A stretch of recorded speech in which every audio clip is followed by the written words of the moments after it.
Yo, what's good, guys? It's your boy AP. I am back with another video. Today, I'm doing my top 5 most improved candidates for this year.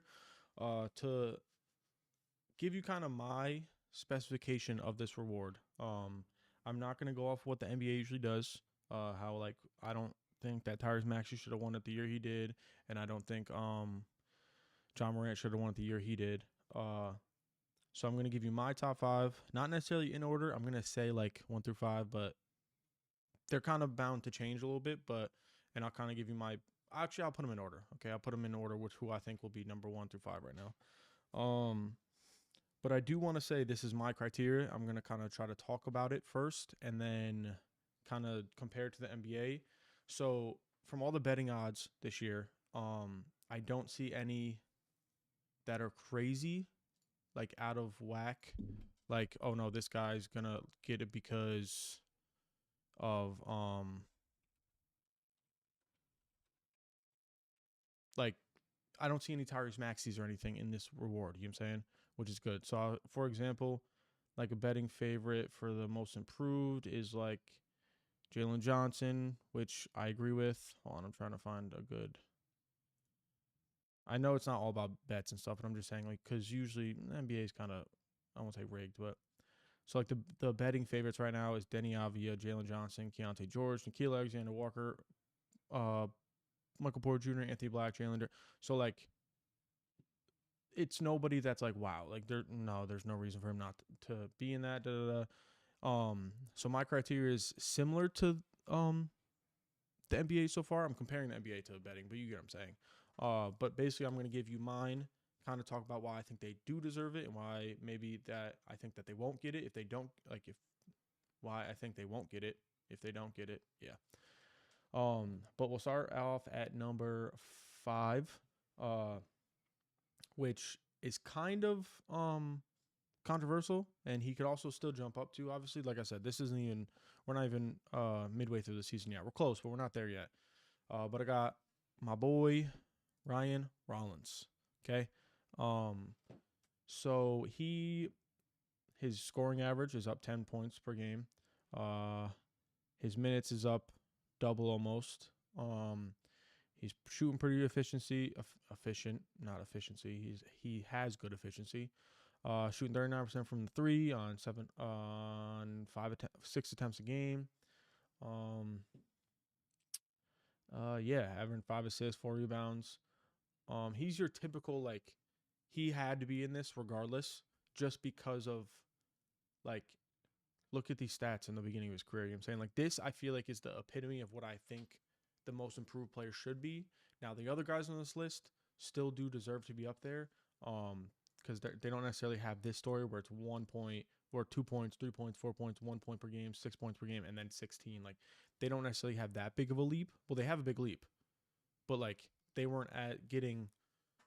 They weren't only getting 4 minutes a game, 6 minutes a game, 6 minutes a game, 5 minutes a game, and he barely played. You know what I'm saying? And then even last year he was on Milwaukee and he only he only averaged 14 minutes a game. So it's like the other guys on this list they were a little bit more established, but I still think they deserve to be in this top 5. But I'm putting him here because he's kind of the and before I keep going too, you please let me know in the comments if you guys think like people deserve to be in here and that bless me. People that deserve to be in here that are in here that you think should be over guys like Ryan Rollins or anybody else I say. Because I want to know your guys' opinion. Okay. But that's Ryan Rollins. And then number 4 on my list, I got this guy's kind of because this is a more established guy 100%, but I got Michael Porter Jr. He had that run of summer going online talking about he finally gets to expand his game and like kind of be himself and stuff like that, which I thought was kind of BS, but he's shown that it wasn't, right? I didn't think he was going to come to Brooklyn and be ass. I didn't think that either, but 7 points per game, up 7 points per game. He's shooting the exact same from three on more attempts, so that's pretty good. He's still efficient from the field altogether. He's averaging, which was crazy for him, but also understandable because the ball's in his hand more. But his career high in assists, career high in rebounds right now too. Um, Career high in steals, all tied for his career high. But he's playing really well right now. And the only thing that now I don't know if I want to put this in my criteria, but winning also, like helping your team win.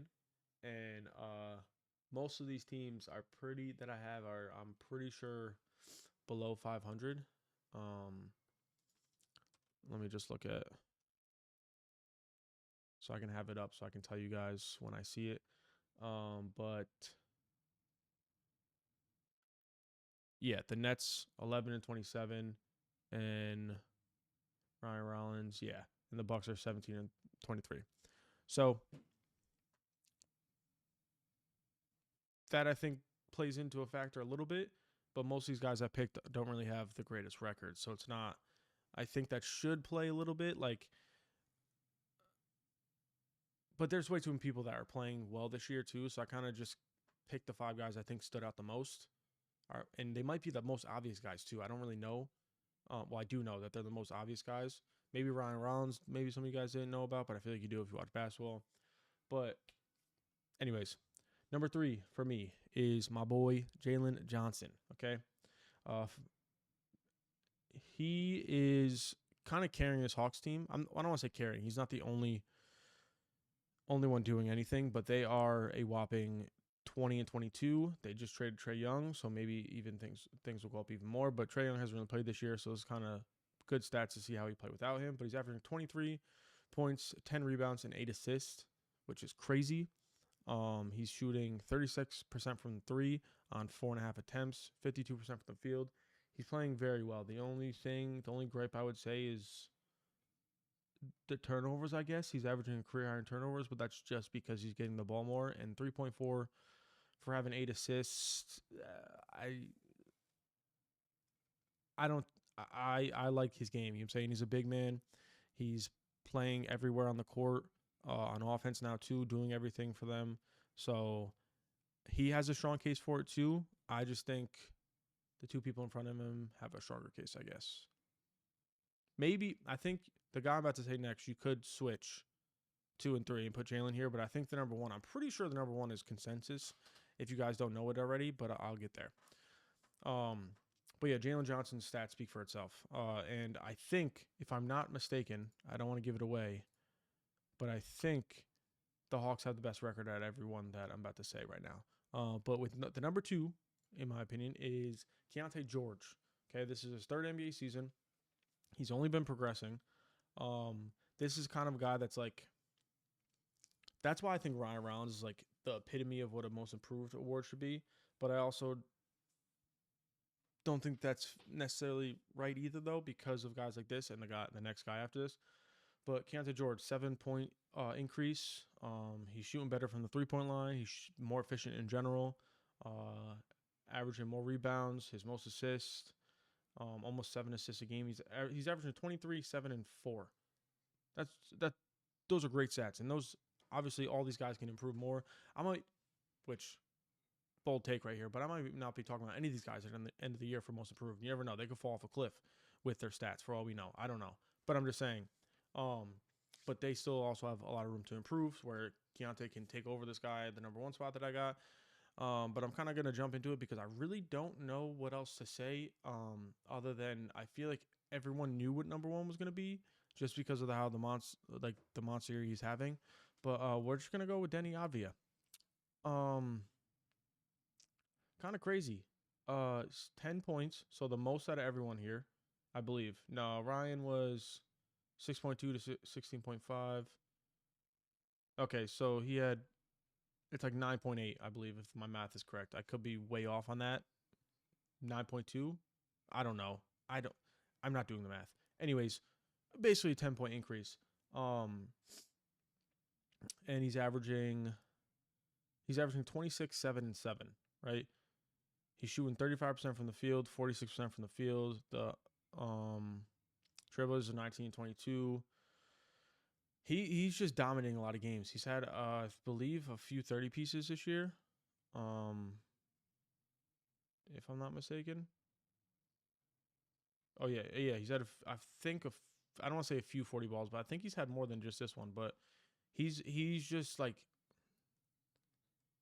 so now. This is kind of where I understand where like picking criteria and stuff gets tricky because even I catch myself like, okay, well that criteria for that for like let's say your reason, you know what I'm saying?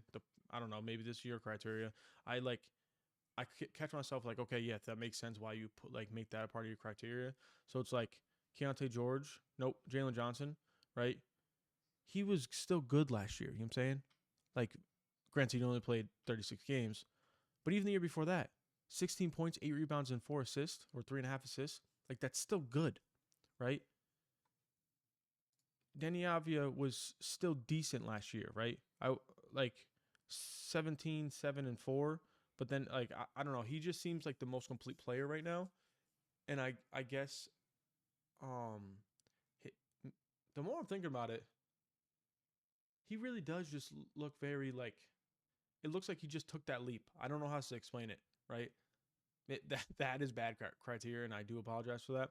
But he just looks like he like is comfortable here. Like he looks like he's gonna stay here forever, right? Like I feel like he's could be a comfortable 20 point per game scorer for the rest of his career. Um, and guys like Jalen Johnson, like I'm not saying he doesn't look comfortable there, but I don't know he didn't necessarily take as big as a leap because of the stats he was gradually putting up. Now, Denny too. Obviously, he's gradually gotten better too. Um, but yeah, I don't know. He just looks poised. He just looks like he took that leap. Um, but like I said, we're only halfway through the season. If Johnson keeps putting these stats up, damn near gets his points up to an average or triple double, I have no choice but to put him at number one. You know what I'm saying?